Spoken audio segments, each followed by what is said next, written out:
할렐루야. 하나님을 사랑하시면 아멘 하십시다. 하나님을 사랑하는 여러분 모두에게 하나님께서 크신 은혜와 복을 더하실 줄 믿습니다. 오늘 우리 마하나 마음 두 명이 이제 워십했는데, 이제 여러분 가운데 새로 오신 분들은 와, 저건 애들 어떻게 저렇게 연습시켰을까? 우리 연습 안 시켰어요. 그리고 이제 얘네들은 우리 주일학교 중고등부 YG 갓 탤런트라는 게 있어요. 그래서 거기 2등한 팀이에요. 자기들이 집에서 스스로 둘이 싸우면서 연습하고 나와서 그전에는 그 언니가 혼자 나와서 1등을 했고, 이번에는 동생하고 나와서 동생 덕에 2등 했습니다. 그래서 자기들이 열심히 연습해서 한 거예요. 그래야 하시고 막 시켜먹었을 거다 그런 생각. 우리는 북한이 아니니까. 할렐루야. 특별히 오늘 이렇게 새로 나오신 여러분들을 환영합니다. 우리 새로 나오신 분들은 목사님을 돕는 의미로 저분은 좋은 분일 것 같다 이러면서 말씀하면 잘 들어봐야겠다, 이렇게 들으면 저도 좋고 여러분도 좋을 것입니다. 웬 놈이 나왔을까 이렇게 들으면은 이제 어려우니까. 할렐루야. 오늘 설교 제목은 못 봤겠죠? 고아와 같이 버려두지 아니하리라. 이제 예수님이 하신 말씀인데, 예수님께서 우리를 고아와 같이 버려두지 않으시겠다 그렇게 하신 말씀인데, 여러분 사람은 태어날 때부터 외롭습니다. 그래서 여러분요, 이제 갓난 아기가 엄마 뱃속에서 나오면 일단은 외로워지는 거예요. 그리고 이제 엄마가 안고 있다가 다른 사람이 안으면 아이가 이게 엄마 얼굴에 의해서 그걸 알아보지 않고요, 엄마에게서 나는 소리가 있어요. 심장 소리, 이런 무슨 냄새, 이런 걸로 이 사람이 엄마구나 아니구나 이거를 알아요. 그래서 엄마가 아니고 다른 사람이 안으면 막 우는 거예요. 무서운 거죠. 우리 엄마가 날 돌볼 엄마가 어디 갔구나. 그리고 아이가 이제 눈 떠서 볼 수 있으면 또 눈으로 보고 똑똑한, 그러니까 우는 애는요 나쁜 애가 아니고 똑똑한 애예요. 그러니까 운다고 막 덮어놓고 이렇게 뒤집어 놓고 이러면 안 됩니다. 그게 똑똑한 애고 민감한 애고 그런 아이거든요. 그래서 보고 울어요. 왜 그러냐면 이게 엄마가 아닌 사람이면 이게 나를 또 내가 혼자 됐구나, 그런 두려움에 본능적으로 휩싸이게 되어 있습니다. 그리고 아이들이 커가면서 그러면서 이제 계속 이제 또 혼자가 계속 혼자 되거든요. 혼자 다 엄마도 어디 가고 아버지도 어디 가고 이제 혼자 되거든요. 옛날에 우리가 새벽기도 왔어요. 새벽기도 우리 사모님하고 저하고 새벽기도 왔는데, 우리 딸 하은이가 5살인가 4살인가 바바리 있고, 그리고 걸어온 적도 있는데 막 찾으러 그런 적도 있고, 그 다음에 또 119에 전화해서 우리 엄마가 없다고. 그래서 엄마가 늘 아침에 어디 가냐 그러니까 새벽기도 교회에 간다고, 그러니까 기다리면 돌아오실 거라고. 그리고 또 우리 교회 이제 문지혁이라고 해서 문지혁 배현재 아들, 이 아들도 새벽에 엄마가 없으면 일어나서 막 엄마 찾아간다고 가다가 길거리에서 사람 만나가지고 그 사람이 붙잡았다가 경찰서에 파출소에 데려다줘서 데려오고 막 이랬어요. 이게 왜 그러냐면 엄마가 분명히 있었는데 있어야 되는데 없으니까, 그리고 엄마가 이제 교회 간 것도 알아요. 알지만은 두렵고 무서운 거예요. 이게 혼자 된다는 게. 그래서 이게 태어나면서부터 두려움과 외로움을 느끼기 시작하면서 자라가면서 계속 외로움을 느끼는데, 결정적인 어려움은 언제 오냐면은 첫째가 둘째 생기면은 그때 아주 심각해. 막 퇴행이 일어나고 오줌을 벌벌 싸고, 그리고 애기짓하고 그렇게 하는데, 이게 이제 심리학자들은 뭐라고 말하냐면 엄마가 애기를 데리고 들어오는 거는 남편이 여자 데리고 들어온 거랑 똑같아요. 여러분 이런 그런 거 괜찮잖아요. 데리고 오면 어때요? 같이 살면 되지. 그러니 얘가 얼마나 무섭겠어요. 여태까지 나만 예쁘다 하고 나만 사랑한다고 나만 잘해주다가 어느 날 이상한 애를 데려오더니 걔만 안고 있고 자기는 나 몰라라 한다. 그래서 오늘 워십을 한 그 작은 애가 5살인가 6살인가 8살 먹었어요 벌써. 아이고 키만 작은 거네. 한 5살인가 제가 유치부 설교하는데 외롭지? 그러니까 너무 외롭다고. 동생 때문에 외롭지? 너무 외롭다고. 그래서 엄마가 너를 안 사랑하거나 그런 거 아니다. 쟤는 어려서 어쩔 수 없이 엄마가 그 아이를 돌봐야 되기 때문에 그런 거니까 이해해라. 그러니까 그리고 그 다음에 또 만나서 외롭지니까 또 외롭다 그래요. 근데 이해는 돼도 그게 사실 감정적으로는 와닿지 않죠. 근데 이런 아이들이 이제 유치원 가고 초등학교 가요. 초등학교 가도요 애들이 외로운 거를 무서워합니다. 그래서 항상 무리 가운데 끼려고 그러고 그리고 딸을 시키고 그러니까 따가 되는 게 제일 무서운 거예요.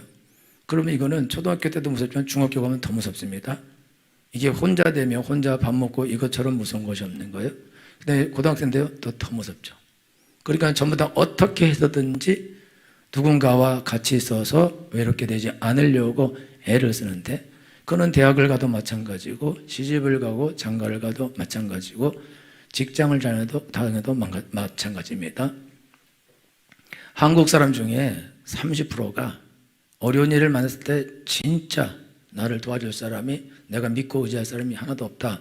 그런 사람이 30% 이상이라는 거예요. 실제로는 제가 보기에는 50%도 되고 사실 70%도 더 될 수도 있어요.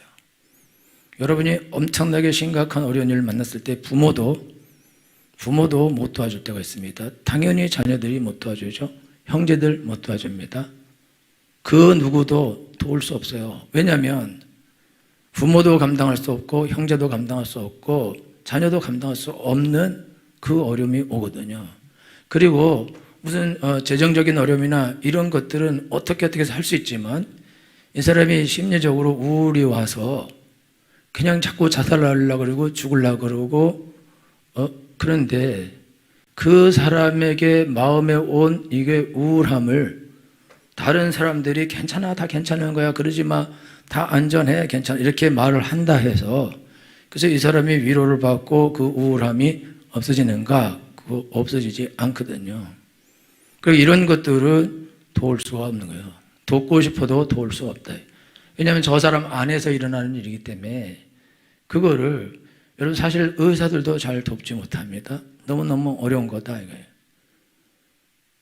그러니까 이게 얼마나 힘든 거냐 이거죠. 그리고 이제 남편들은 직장 가요. 직장 가서 또 일합니다. 일을 하면은 거기서도 외로워요. 왜냐하면 다 친구고 친하고 동료지만 누군가는 승진해서 배제돼야 되고 누군가는 승진을 해야 되고 그게 어쩔 수 없는 건데 저 사람은 승진하고 내가 승진 안 되는 걸 원하는 사람이 없어요. 그러면 같이 일하면서 우리는 동지다 함께 잘 되자 윈윈하자 그렇게 하지만 그러나 마음으로 이 사람이 잘 됐으면 좋겠다. 여러분 우리가 미스코리아 맨날 하면 저 언니가 진대했으면 좋겠다는 생 거짓말을 눈 하나 깜짝하지 않고 하잖아요. 그것처럼 거짓말을 해서 그리고 되면 막 울고 또 그래요. 자기 안 됐다고. 그러니까 진실을 말할 수 없어요. 진실을. 여러분 우리 직장 상사들은 다 좋은 사람만 있잖아요. 너무 사랑스럽고. 그렇죠? 안 도와주기로 했군요. 그렇지 않거든요. 그런데 직장 상사한테 너 내 아이에 대해서 솔직히 말해봐. 더러운 놈이에요. 그렇게 어떻게 말해요? 너무 싫어 나는 당신이. 이러면 어떻게 합니까? 아우 굿샷. 벙커에 들어가도 너무 잘했어요. 벙커 그도 가상가를 갔잖아요. 그러면서 잘한다고 해야 된다 이거죠. 왜 그러냐? 안 그러면 당장 지키고 그러면 인생이 곤란하다. 그러면 직장 생활을 할 때 진실을 말하는 사람이 있어요. 진실을 말하는 사람. 이 사람은 회사 생활을 못합니다.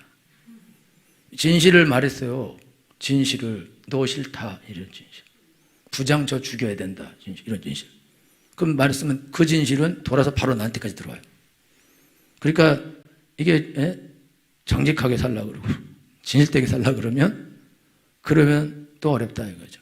그러니까 아무에게도 진실을 말하면 안 되는 거예요. 그 부인에게 진실을 말하면 안 되죠. 사실은 나 좋아하는 여자 있다. 부인도 사실은 나도 있었다 이렇게 말할 수는 없잖아요. 그러면은 당신 다시 태어나면 누구랑 결혼할 거냐? 그러면 대답 어떻게 해요? 우리 사모님은 다른 사람 만나고 싶대요. 다시 안 태어나길 다행이지. 막 말해 그냥. 그러나 그 말을 어떻게 합니까? 이 세상에서 누가 제일이냐? 우리 그 교회 누구 집사가 제일이다. 그랬다가는 난리 나죠. 그러니까 무조건 당신이 제일입니다. 애들이 엄마 나 예쁘지? 그럴 때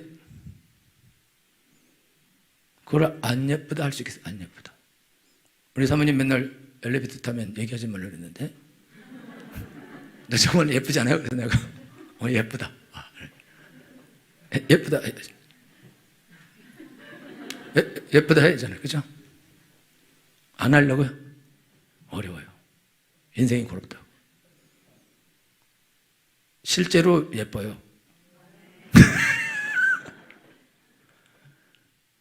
그러니까 이게 서로 더 놓고 얘기하고 싶은 거를 얘기해야 이렇게 대화가 되고 그래야 사실 외롭지 않은 거거든요. 그런데 그게 어떻게 되냐 이거죠. 아이들이 엄마한테 하고 싶은 말 다 하고 엄마가 아이들한테 하고 싶은 말 다 하고 부인이 남편한테 하고 싶은 말 다 하고 남편이 부인한테 하고 싶은 말 다 하고 직장의 동료들한테 하고 싶은 말 다 하고 부하 직원한테 하고 싶은 말 다 하고 상사에게 하고 싶은 말 다 하고 사장한테 하고 싶은 말 다 하고 당장 월급 올려주라.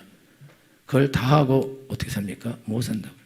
그러니까 벙어리 네 가슴 안다 그러잖아요. 다 안에 그거를 품고 살아가는 거예요. 그러면 이 남편들은 직장 다니면서 직장을 다 때려치고 싶어요. 전부 다. 때려치고 싶은데 이게 때려칠 수 없고 자기에게 부당하게 대한다고 생각하는 상사에게 큰 소리를 치고 싶고 화도 내고 싶고 거부도 하고 싶지만 그걸 하면은 끝나는 거거든요. 그러니까 그 말은 할 수 없다. 그러니까 그냥 울며 겨자 먹기로 힘들어도 그래도 다녀야 된다. 그래서 직장 다니는 사람이 술을 많이 마시는 거예요. 왜 그러냐면은 그냥 맨정신으로 이게 살아남는 게 보통 어려운 게 아니다. 사람들이 술을 마시고 담배를 피고 마약을 하는데 이거 왜 하게 되냐면 그 외로워서 하는데 외로워서. 그래서 술을 먹으면 기분이 좋아지고 그러면 그게 외로움이 덮어진대요. 담배를 피면은 그러면 그게 이렇게 마음을 편안하게 해서 외로움을 덮어준대요. 여러분들이 조심해야 될 것이 있는데 여러분의 어린 자녀들, 이제 초등학교, 중학생들 여러분들이 사랑 안 해주고 친절하게 안 하고 잘 대화 안 하고 교제 안 하면 걔들은 다른 친구들을 만나요. 친구들. 그리고 이제 거기서 위로받으려고 그러는데 그 중에 누가 담배를 피우냐가 있으면 담배를 권합니다. 아니면 자기가 그냥 외로워서 담배를 주워서 한번 피워볼까를 피워봐요. 근데 그게 위로가 됩니다. 내 직접 들은 말이에요. 위로가 되기 때문에 그러니까 계속해서 담배를 피우고 술을 먹어요. 그러다 나중에 중독되는 겁니다. 그럼 중독되면 그때부터는 못 끊는 거예요. 얘가 술을 먹으려고 술을 먹은 것도 아니고 담배를 피우려고 담배를 피운 것도 아니고 가정에서 맨날 엄마한테는 욕을 먹고 빈잔을 듣고 공부는 안 되고 하기도 싫고 그래서 어디 가도 위로를 못 받는데 친구들 만나니까 친구들이 다 괜찮다고 그러고 야, 술 먹으면 위로가 돼. 그 술을 먹고 담배 피면 위로가 돼. 그럼 담배 피워. 근데 진짜 위로가 되거든요. 그러니까 계속해서 하다가 그러다가 중독으로 간다. 중독으로 가는 것보다 더 중요한 것은 어린 나이에 술을 먹고 담배를 피면 자존감이 떨어집니다. 그 인생을 올바로 멋있게 훌륭하게 살 비전을 갖지 못해요. 왜냐하면 자기 이렇게 별별 있고 이런데 내가 무슨 훌륭한 일하고 큰 일하고 내가 어떻게 그냥 적당히 살다가 적당히 죽는 거지 뭐. 그럼 막 공부 열심히 하고 이럴 생각을 안 합니다. 모범생으로 살 생각을 안 해요. 왜냐하면 아이들은 정직하기 때문에 자기가 모범생이 아니라는 걸 알아요. 제가 중고등부 가서 가끔 설교하면요 애들이 설교를 안 듣습니다. 기도하자 그러면 기도를 안 해요. 왜 그러냐? 얘네들은 정직해요. 일주일 내내 죄 짓고 살다가 왔는데 거기서 목사님 설교할 때 아멘 이러면 이거 사기꾼들이죠. 이런 것들은 진짜 사이코패스예요. 애들은 그렇게 인생을 못 살아요. 우리들은 뭐 막 죄 짓고 와서 아멘 이러죠. 저는 늘 투캅스의 안성기 기억이 나요. 매일 돈 이렇게 하면서 아멘 이런 그 그림. 교회에 대해서 교회를 폄하하려고 만든 영화인데 그래도 조금 일리가 있는 것이 있다 이거죠. 그러니까 여러분이 자녀들 양육할 때 절대로 비난하거나 욕을 하거나 압박을 가하거나 공부를 하라 그러거나 여러분들이 그렇게 하면 안 됩니다. 밥은 먹었냐? 오늘도 게임은 재미가 있었냐? 숙제했냐? 묻지 마시고. 학원 갔냐? 안 갔으면 어떡할 거예요? 그것도 묻지 말아야 돼요. 아무것도 묻지도 따지지 말고 오늘 얼굴빛이 안 좋은데 무슨 슬픈 일이 있었냐? 이렇게. 적응이 안 돼서 그러시는데 곤란합니다. 제가 경험자로 말씀드리는데 애들 그렇게 하면 애들 인생 깨끗이 망칩니다. 저도 옛날에 애들 공부 관리하지 말고 신경 쓰지 말고 그냥 냅둬라 그런 말 많이 들었어요. 근데 어떻게 그렇게 그런 게 있어? 그리고 제가 관리 들어갔는데 관리해서 망쳤어요. 또 못 들은 분에서 지금 그래서 다시 살았어요. 이제 관리를 안 해서 살았어요. 여러분요, 인간은 외로운 거예요. 부모가 있어도 외롭고 부인이 있어도 외롭고 남편이 있어도 외롭고. 그래서 부인들이 왜 나한테 사랑한다고 말 안 하냐? 왜 사랑 표현 안 하냐? 이렇게요. 그래서 그게 문제. 사랑받고 싶은데 안 한다고요. 그럼 남편은 너 왜 나 사랑하느냐 이 말 안 합니다. 왜냐? 더럽고 치사해서. 그리고 자존심도 상하고 모양도 빠지고. 그래서 남편들은 부인에게 날 사랑하라 이렇게 안 하고 그냥 다 가서 술집 가서 다른 여자를 만나요. 미안합니다. 다 그런 건 아니고 그냥 99%는 그런 것 같아요. 그러니까 여기서 더럽고 치사하니까 딴 데 가서 그냥 딴 사람하고 친하게 지내고 그렇게 해버리는 거다 이거죠. 근데 부인은 집에만 있으니까 한 명밖에 없으니까 자꾸 뭐라 한다고. 자꾸 뭐라 하니까 더 싫어하고.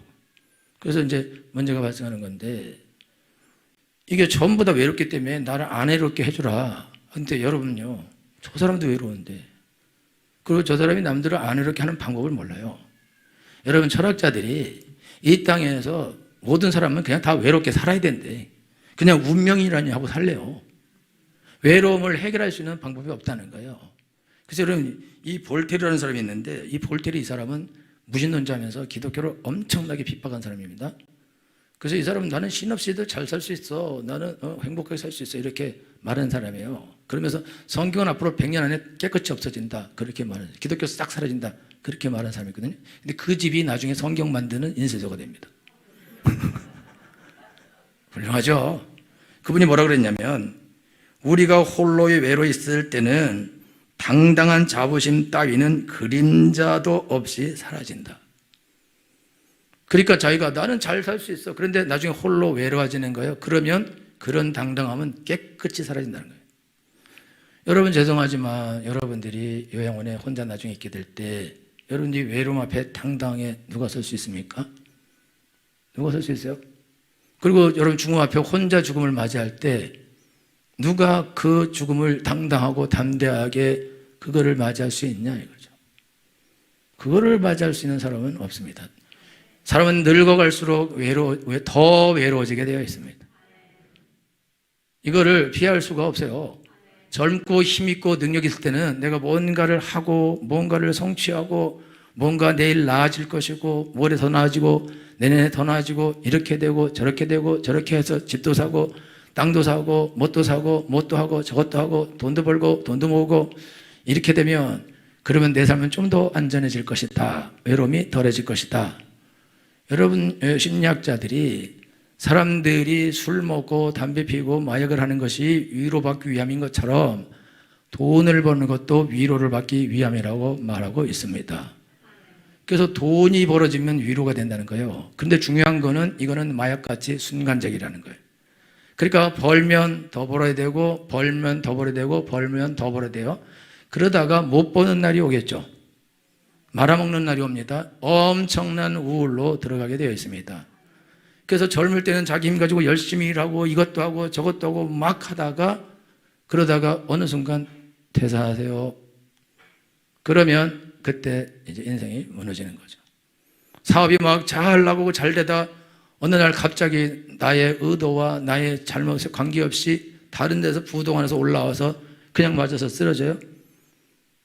그럴 때 이 두려움이라는 거는, 그리고 그때는, 그 이전에는 잘 나갈 때는 많은 사람들이 나에게 와서 형님, 동생, 누구, 뭐 오빠 뭐 이러면서 옆에서 살랑살랑 하다가 딱 부도 딱 맞고 어려움 됐다 그러면 깨끗이 사라지게 돼 있다. 그때 철저한 고독 가운데로 들어가게 돼 있다. 그거를 누가 피할 수 있습니까? 우리가 건강하게 잘 먹고 잘 살고 모든 걸 잘하고 있어요? 그러면은 좋죠. 그런데 그런 날이 영원할 수 있냐, 우리가? 그런 날은 영원한 것이 아니다, 이거요. 언젠가는 여러분 늙어지게 돼 있습니다. 제가 젊었을 때도 머리카락이 없었지만 지금은 정말 없어요. 그나마 이것도 붙잡으려고 하는데 또 없어지고 있어요. 그거를 내가 어떻게 막을 수 없는 것이다. 내가 무기력해지고 무능력해지고 약해지는 것, 인기의 중심으로부터 벗어나서 계속 변방으로 가게 되는 것, 그거를 어떻게 막냐? 그런 막는 방법이 없다. 나중에 절대적인 외로움으로 다 들어가게 되어 있습니다. 피할 수 없습니다. 이게 왜 그러냐면, 인간은 태어날 때부터 외로운 존재로 태어납니다. 그것은 또 왜 그러냐면, 인간은 하나님의 형상대로 창조가 됩니다. 그래서 하나님의 피조물이에요. 하나님이 아버지인 거예요. 하나님이 주인인 거예요. 외국으로 입양 간 아이들이요, 부모가 버린 경우도 있고 그냥 잘 살라고 입양 보낸 경우도 있고 이혼해서 어쩔 수 없이 간 경우도 있고 전쟁이 나서 다 돌아가셔서 간 경우도 있어요. 이 자녀들이 입양 가서 성공한 자녀들이 많아요. 잘된. 그런데 그 잘된 자녀들이 부모가 나를 버렸을지라도 나는 부모님을 만나고 싶다. 그 외로움이, 끝도 없는 외로움이 해결이 안 되는 거예요. 그래서 자기를 버렸을지라도, 나를 팔아먹었을지라도 나는 만나고 싶다. 그거는 근원적인 것이다. 근본적인 것이다. 야, 니네 지금 양부모가 이렇게 잘해주는데 그거 왜 찾냐? 그건 내가 찾으려고 찾는 게 아니야. 그건 내 안에서 나도 모르게 그를 찾는 것이다. 그걸 누가 인위적으로 못하게 하고 할 수는 없는 거예요. 심지어 자기가 입양된지를 모르는 애가 있어요. 친부모인 줄 아는 사람이 있다고. 친부모일 줄 아는 사람도 그 마음에 자기도 모르게 그 부모를 찾는 그 마음이 속에 있는 경우가 많아요. 실제로 자기도 모르는 거예요. 내가 왜 부모님이 계신데 내가 외롭지? 내가 왜 그러지? 그런 생각을 자기도 하는 거예요. 부모가 절대 티 안 내고 아무도 말해주지 않고 친부모보다 더 잘해줄 수 있다. 그러나 본능적으로 자기 안에 있는 그 부모를 찾는 그 마음은, 그거는 자기가 하는 게 아니에요. 그거는 그냥 본능적인 것이다. 어쩔 수 없는 것이다. 그런 것처럼 인간은, 하나님께서 인간에게 영혼을 사모하는 마음을 주셨습니다. 왜냐하면 하나님은 짐승들은 영혼을 사모하는 마음이 없어요. 왜냐하면 짐승은 그냥 흙으로 만들고 하나님이 끝내셨는데, 사람에게만 그 코에 영을 불어 넣으셨습니다. 그래서 살아있는 영적인 존재가 된 거예요.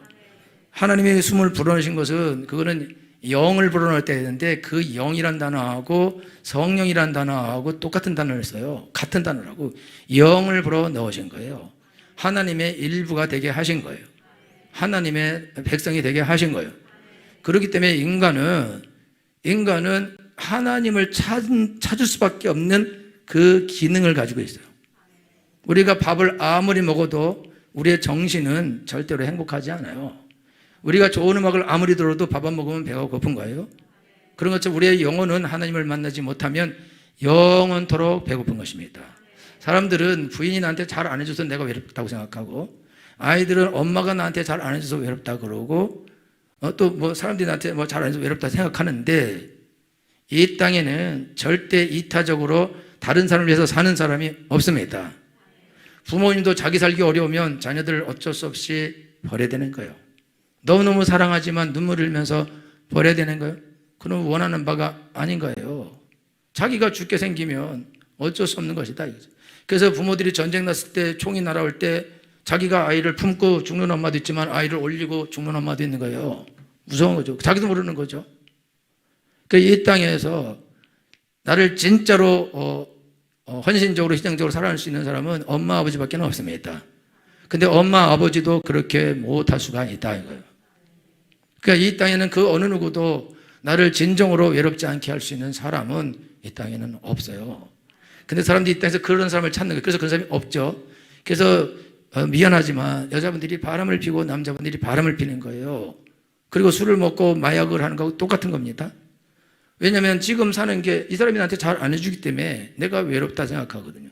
대화가 잘 안 되기 때문에 외롭다 생각하거든요. 나를 위해주지 않기 때문에 외롭다 생각하거든요. 근데 그게 아니에요. 근원적 외로움이 있는 거예요.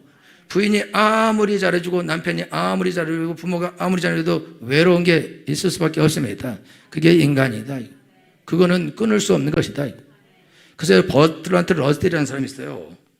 이 버트란트 러셀도요, 이거 왜 인용하냐면 이 사람도 무신론자입니다. 그리고 기독교를 엄청나게 깐 사람이고 책을 만들 때 왜 나는 그리스도인이 아닌가라는 책을 써서 많은 사람들을 그리스도에서 벗어나게 했습니다. 기독교에서. 그 사람이 뭐라고 말하냐? 인간의 영혼은 고독하며 이 고독은 참을 수 없고 오직 종교의 선구자들이 말하는 사랑과 그 사랑에서 오는 강렬한 감정만이 이 고독을 이겨낼 수 있다. 그리고 어떠한 인간의 감정도 이 종교적인 사랑에서 우러나지 않을 때에는 유해한 것이며 설사 그렇지 않다 하더라도 적어도 무용한 것이다. 그러니까 이게 종교적인 그런 어떤 선구자들, 대단한 사람, 진짜 하나님의 사랑을 안 사람에게서 오는 사랑을 받는 사람이 그 사람이 고독에서 벗어날 수 있다 그 뜻인 거죠. 그렇지 않고는 고독에서 이 사람은요 기독교를 엄청나게 까고 예수님 자체를 욕하는 사람이에요. 이 사람은. 그런데 이 사람이 종교적인 선구자들만 그들이 가지는 그 사랑만 사람들을 고독에서 벗어나게 할 수 있다 그렇게 말한 거예요. 여러분 이거는 그냥 세상 사람들이 하는 말이 아니고 아주 유명한 철학자들도 전부 다 고독에서는 벗어날 수 없다. 이 사람은 아예 그런 사랑 이외에는 하나님의 사랑 이외에는 사람을 고독에서 벗어나게 할 수 있는 그런 방법은 없다라고 그렇게 고백하는 거예요. 여러분들도 인생 살면서 진정으로 나를 사랑하고 나를 위해서 죽을 사람을 몇 명이나 만났습니까? 여러분이 진정으로 누군가를 사랑하고 그 사람을 위해서 죽을 사람이 몇 명이나 있어요? 자녀들 이외에는 없습니다. 그리고 자녀를 위해서도 그렇게 안 할 수도 있는 거예요. 그런 사람은 이 땅에 그러니까 없다고요. 그런데 예수님은 하나님의 아들로서 하나님으로서 우리를 위해 이 땅에 오셨습니다. 죄인을 위하여 십자가에 달려 죽으셨습니다. 그리고 부활하셨습니다. 그리고 우리의 죄를 용서해 주셨습니다. 우리가 의롭고 깨끗하고 거룩하고 훌륭하기 때문에 예수님이 죽으신 것이 아니라 그냥 우리는 하나님의 피조물이기 때문에 하나님 그냥 사랑하신 거예요. 왜냐하면 하나님의 것이기 때문에 그런 거예요. 그런데 타락을 해서 하나님을 버리고 도망가 버린 거예요. 집 나간 자녀는 죽을 때까지 찾게 되어 있습니다. 그래서 예수님이 아예 이 세상으로 우리를 찾아오신 것입니다. 그리고 십자가에 죽으신 것입니다. 그 예수님께서 지금 제자들에게 이제 예수님이요 지금 내가 죽을 거라고 지금 말했어요. 그 전에 내가 죽을 거다. 그랬더니 제자들이 정신 나갔어요. 제자들이 왜 정신 나갔냐? 제자들이 지금 다 어부 출신입니다. 거의 다. 어부 출신이고 세리도 있어요. 그 어부 출신인데 어부가 고기 잡고 있었는데 예수님이 날 따라오너라. 내가 너희로 사람 낳는 어부가 되겠다 하겠다. 그래서 배, 그물, 부모, 친척, 가족 다 버리고 따라갔어요. 딱 예수님만 보고. 왜 그랬냐? 예수님이 말하는 걸 들으니까 이번 능력이 있거든요. 베드로가 밤새도록 고기 한 마리도 못 잡았는데 그 다음날 예수님이 막 설교하고 있어요. 그거 들어보니까 대단한 분이에요. 듣다가 예수님이 베드로한테 오더니 배 좀 빌립시다. 그래서 그러시죠. 배를 빌렸어요. 그리고 바다에서 약간 뛰게 하더니 또 계속 설교했어요. 그리고 다 끝나고 난 다음에 예수님이 베드로에게 저기 깊은 데로 가서 그물을 던지세요 그랬어요. 그런데 고기를 잡을 때 밤에 잡아요. 밤에. 왜 여러분 집에 군붕어 키워요? 잠잘 때 불 꺼주세요. 걔들 밤에 10시 되면 잡니다. 자요. 손 이렇게 넣어서 잡아도 몰라요. 그때 잡아야 되는 거로 잠잘 때 잡아야 되는 게 고기도 눈이 있어요. 귀도 있고. 그러니까 못 잡는다고. 근데 한복판에 가면 걔는 밑으로 쑥 들어가면 그물이 무슨 쌍끌이에요? 바닥을 끓은? 이런 그냥 조각배 가지고 와서 고기를 잡는 거예요. 그런데 한 벅번에 잡아라. 그리고 대낮에 잡아라. 대도 않는 소리. 근데 베드로가 이거 내가 밤새도록 한마디 못 잡았지만 이게 말도 안 되지만 내가 가서 하겠습니다. 그리고 던졌는데 2배가 잠기도록 잡았습니다. 그리고 베드로가 예수님 나를 떠나십시오. 난 죄인입니다. 이렇게 말해요. 그리고 예수님이 나를 따라오너라. 내가 너로 사람 낳는 어부가 되게 하겠다. 따라가죠. 왜 따라가냐? 아니 지금 이런 기적을 행하시는데. 그리고 따라다니는데요. 예수님이 막 빵 5개하고 물고기 2마리로 5,000몽이 먹이고 12광주 남게 하셔요. 문득병자 깨끗하게 그냥 바로 고쳐요. 죽은 자 살립니다. 심지어 무리를 걸어가요. 그런 기적을 다 보는 거예요. 이 베드로와 요한과 야고보의 어부 제자들은 하루 벌어서 하루 먹는 사람들입니다. 이 사람들이 수산업을 하는 사람들이 아니에요. 이 사람들 그냥 어부인 거예요. 어부. 하루 벌어서 가족들과 하루 먹고 남은 거 팔아서 그거 가지고 뭐 사고 이런 사람들인데, 근데 이런 사람들은 매일 이게 어떻게 먹고 살까 그걸 염려하는 사람들이거든요. 근데 그 사람들이 예수님을 쫓아갔어요. 이 사람들 고기 하나도 안 잡고 3년 6개월 동안 계속 먹었습니다. 더 중요한 것은 이제 예수님이 예루살렘에 올라가면 왕이 돼요. 얘는 왕이 된다고 생각했거든요. 왜냐하면 예수님은 유대인의 왕으로 오셨거든요. 예수님의 제패에도 유대인의 왕이라 써 있어요. 그리고 성경 예언에 유대인의 왕이 온다고 써 있어요. 메시아가. 그러니까 이 사람이 이게 메시아구나. 우리의 왕이구나. 이분이 우리를 이제 건져줄 뿐만 아니라 왕로로 타시겠구나. 다윗 왕 같은 왕이 올 거라고 생각했어요. 엄청난 강력한 왕. 그러면 자기들은 그러면 총리가 되고 무슨 장관도 되고 그렇게 되는 거잖아요. 그 서로 나중에 뭐라고 그러냐면 예수님이 십자가 달려 돌아가시 직전에 이들은요 예수님이 예루살렘 올라가니까 왕 될 줄 알고 서로 내가 총리다. 아니다 내가 총리다. 너는 장관해라. 이러면서 서로 쌈박질해요. 이 철없다고. 근데 그렇게 하고 이제 예루살렘 올라갈 날을 기대하고 있는데 올라가시 직전에 나는 장로들에게 팔려서 죽임을 당하고 3일 만에 살아나게 될 거다. 근데 제자들은 살아나게 된다. 이 말은 깨끗이 있고 왜 죽어요? 아니 지금 우리가 그물도 버리고 배도 버리고 지금 직업도 버리고 모든 걸 버리고 쫓았는데, 아니 그리고 예수님이 그 능력 가지고 왕 될 걸 알고 쫓았는데 도대체 이게 죽는다는 게 이게 무슨 말이냐. 그래서 베드로는 놀래가지고 예수님한테, 베드로가 나이가 예수님보다 많대요. 그러니까 예수님을 책망하면서 그렇게 하면 안 됩니다. 그렇게 했대. 그러니까 예수님 똑같이 사탄아 물러가라. 그 예수님 베드로를 책망하거든요. 제자들이 이렇게 되니까 이제 망했다. 열심히 예수님만 믿고 다 버리고 예수님 쫓아. 여러분 모든 걸 버리고 남편 쫓아갔더니 남편도 모두 그때 그 좋은 여자들을 다 버리고 이 여자를 쫓아갔더니 더 친절해 보이고 더 사랑스러워 보였는데 보니까 속았다. 그래서 우리가 입장할 때 부르는 노래가 속았구나. 그거를 부르는 거 아니에요. 다 속는 거예요. 직장에서 잘해준다고 갔더니 아니에요. 애가 태어나봤더니 엄마가 나를 안 사랑해. 둘째 데려왔는데 다른 남자 데려온 거 똑같아. 그러니 얼마나 무슨 제자들은요 자기 인생을 다 걸은 거예요. 그리고 지금은 이들이 제자들이 예수님 쫓아다닐 때 가족은 힘들게 삽니다. 돈 안 버니까. 그래도 괜찮아요. 몇 년 지나면 예수님 왕 되고 우리는 장관 되고 한자리 하고 다 먹여 살릴 수 있어. 근심이 없어. 염려가 없어. 지금 아무 염려 없이 잘 먹고 잘 사는데 앞으로는 더 잘 먹고 더 잘 살 건데 무슨 염려가 있어. 너무 행복하고 해피하고 즐겁고 너무 좋은 거예요. 그런데 예수님이 나 죽는다. 그런데 그러니까 망했구나. 여러분들이 젊을 때 인생을 살아요. 하면 된다. 할 수 있다. 해보자. 열심히 하면은 다 성공하고 다 부자 될 수도 있고 좋은 대학도 가고 좋은 사람도 만나고 좋은 직장도 얻고 사업도 잘 되고 그렇게 해요. 믿음으로 한다고. 좋은 날이 올 거라고. 그런데 그걸 믿고 열심히 했는데 좋은 날이 와 있는데 50살에 나가라는 거예요. 사업을 열심히 해서 사업을 막 이루고 잘 되고 돈을 계속 벌고 있는데 저쪽에서 부도가 나서 나를 딱 쳐갖고 나를 도미노처럼 쓰러뜨려 버린다. 이게 감당이 안 된다. 이 좋은 날만 남았는데 이 좋은 날이 좋은 날을 보게 생겼는데 아이가 학교에서 공부를 잘하고 학교도 잘 다니다가 고등학교 3학년 때 학교 안 가겠다고 안 가버리고 방에 틀어박혀서 게임만 계속해요. 이게 지금 얘가 거의 전교에서 1등 하는 애인데 이런 애 계속 공부하면 서울대도 가고 앞날이 창창한데 갑자기 그 모든 걸 버리고 앉아서 게임만 계속하고 그리고 밖으로 나돌고 술 친구 달고 나돌고 공부를 딱 포기해버려요. 그러면은 부모가 망했구나. 이게 끝났구나. 이거 어떡하냐? 이거 끝장이다. 더 이상 길이 없다. 이거 어떡하지? 큰 우울에 그냥 다 빠지는 거예요. 여러분, 부모들은요, 딸 시집 보내고 큰 우울에 시달립니다. 남자를 잘 만날 것 같아도 시달려요. 근데 잘 만나는 경우가 잘 없어요.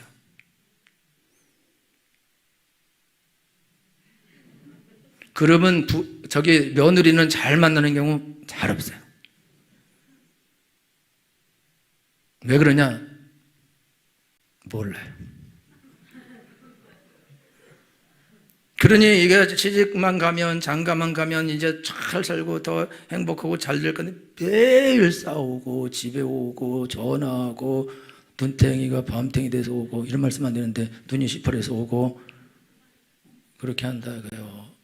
근데 근심을 덜려 그랬는데 안 된다. 그러면요, 너무너무 힘들고 도대체 내가 어쩌란 말이냐. 이걸 어떻게 해결해? 못한다 이거예요. 못하는 날이 오는 거예요. 극단의 고독으로 들어간 날이 오는 겁니다. 그럼 이걸 누가 막아주나요? 누가 해결해 주나요? 해결할 능력이 없는데. 아무도 해결 못한다. 지금 제자들이 그렇게 됐어요. 제자들이 지금 예수님이 다 해결해 주었고 앞으로도 다 해결해 줄 것이고 자기들은 그냥 숟가락만 들고 다니면 모든 게 다 해결되는 거였는데, 근데 예수님이 가겠다는 거예요. 제자들이 정신 나갔을 때 예수님이 정신 나갈 필요 없고, 내가 너희를 고아와 같이 버려두지 않고 돌아오리라. 할렐루야. 예수님은 영이십니다. 하늘에서 오셨어요. 육신을 입고 오셨습니다. 예수님은 육신으로 이 땅에 영원토록 살 수 없어요. 다시 돌아가시고 그리고 하늘로 올라가셔야 됩니다. 그래서 십자가에 죽으시고 부활하시고 승천하십니다. 그런데 중요한 거는 예수님이 육신으로 와 계실 때에는 예수님이 제한적이에요. 그러니까 제한적이기 때문에 금촌에 있으면 그러면 서울 개포동 못 가신 거예요. 지금 나를 단독으로 만나고 있다. 다른 사람을 못 만나는 것입니다. 그러니까 예수님이 도와줄 수 있는 사람이 엄청나게 제한되는 건데 나를 돌볼 수가 없어요. 78억 중에. 그죠? 얼마나 사랑을 받길래 여러분만 집중적으로 돌보겠어요? 안 된다, 이거 안 돼. 그래서 예수님 뭐라고 하냐면, 야, 내가 가는 게 너에게 유익해. 왜냐하면 내가 가면 보혜사 성령을 보내줄게. 보혜사는 보호해주고 은혜를 주시고 스승이 되시는 분이야. 그분은 나와 함께 하셔. 내가 아버지 안에 있고 아버지께서 내 안에 계셔. 그리고 나는 너희 안에 있을 거야. 이전엔 내가 너희와 함께 했지, 이제는 함께 하는 게 아니라 너희 안에 있을 거야. 너 걱정 안 해도 돼. 그리고 너희가 옛날에는 내가 기도해서 받았잖아. 오병이어 기적도 내가 행하고, 이제 그럴 필요 없어. 너희가 내 이름으로 무엇이든 주고 가면 내가 시행할 거야. 그래, 걱정하지 마. 내가 가면 유익하다 이거예요. 너희는 내가 한 일보다 더 큰 일을 하게 될 것이다. 내가 보혜사를 너에게 보내주겠다.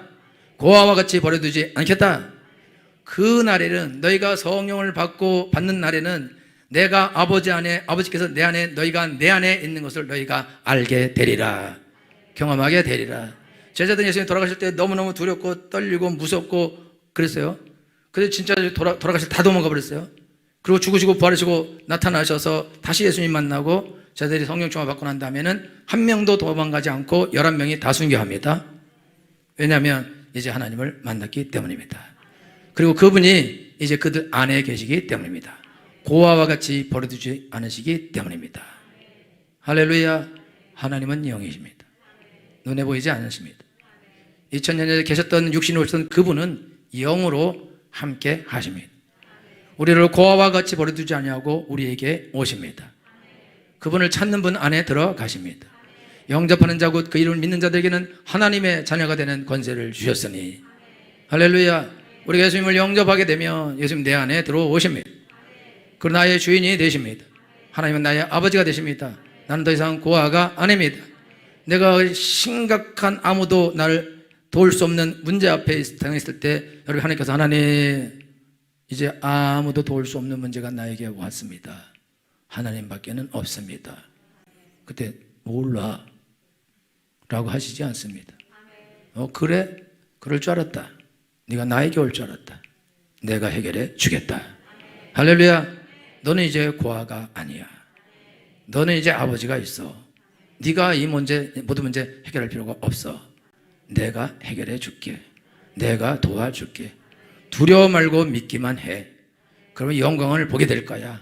내 이름으로 무엇이든지 구해. 그러면 내가 시행할 거야. 너는 내가 한 일보다 더 큰 일을 하게 될 것이다. 왜냐하면 내가 아버지께로 가기 때문이며 너희 안에 있게 될 것이기 때문에 그렇다. 할렐루야. 인생들은 다 고아입니다. 예수님을 만나지 않는 한 영원토록 고아에서 벗어날 수 없으며, 우리가 죽어서 요단강을 건널 때 나를 거기서 건네줄 분은 없습니다. 나를 요단강을 건네서 천국으로 들어가게 하실 수 있는 분은, 영원한 나라에 들어가게 할 수 있는 분은 예수님밖에는 안 계십니다. 하나님이 세상을 이처럼 사랑하사 독생자를 주셨으니 이는 저를 믿는 자마다 멸망치 않고 영생을 얻게 하려 하심이니라. 할렐루야. 예수님은 거짓말하지 않으십니다. 예수님은 2000년 전에 부활하셔서 제자들 통해서 온 세계 복음을 전하셨고, 그 제자들이 조선 땅까지 왔습니다. 그래서 조선 땅에 있는 제사 지내고 우상 숭배하는 사람들에게 복음을 전해서 그들이 예수님을 믿었습니다. 그리고 오늘 우리까지 온 것입니다. 저는 1년에 12번 제사 지내는 집에서 자라났습니다. 그런데 하나님이 나를 찾아오셔서 만나주시고 그리스도인이 되게 하시고 목사님이 되게 해주셨습니다. 그래서 이렇게 복음 전하는 자가 된 것입니다. 내가 똑똑하거나 지혜가 있어서 그런 것이 아닙니다. 하나님이 나를 만나주셨기 때문입니다. 나에게 성령을 부어주셨기 때문입니다. 나를 고아로 두시지 않으셨기 때문입니다. 하나님은 살아계십니다. 내 인생에서도 살아계시고 우리 성도님들 인생에도 살아계신 걸 성도님들이 알고 있습니다. 역사에도 하나님은 살아계셨습니다. 지금도 살아계십니다. 이 예수님을 믿는 자가 복이 있습니다. 절대 외롭지 않게 하실 것입니다. 환난 날에 나를 부르라. 내가 너를 건지리니 네가 나를 영화롭게 하리라. 자녀들 때문에 어렵습니까? 예수님을 부르십시오. 사업 때문에 어렵습니까? 예수님을 부르십시오. 직장 문제로 어렵습니까? 재정 문제로 어렵습니까? 건강 문제로 어렵습니까? 인생 문제로 어렵습니까? 우울함 때문에 어렵습니까? 예수님을 부르십시오. 구원해 주실 것입니다. 누구든지 주의 이름을 부르는 자는 구원을 얻으리라. 하나님은 우리를 사랑하십니다. 우리가 알든지 모든지 하나님을 사랑하십니다.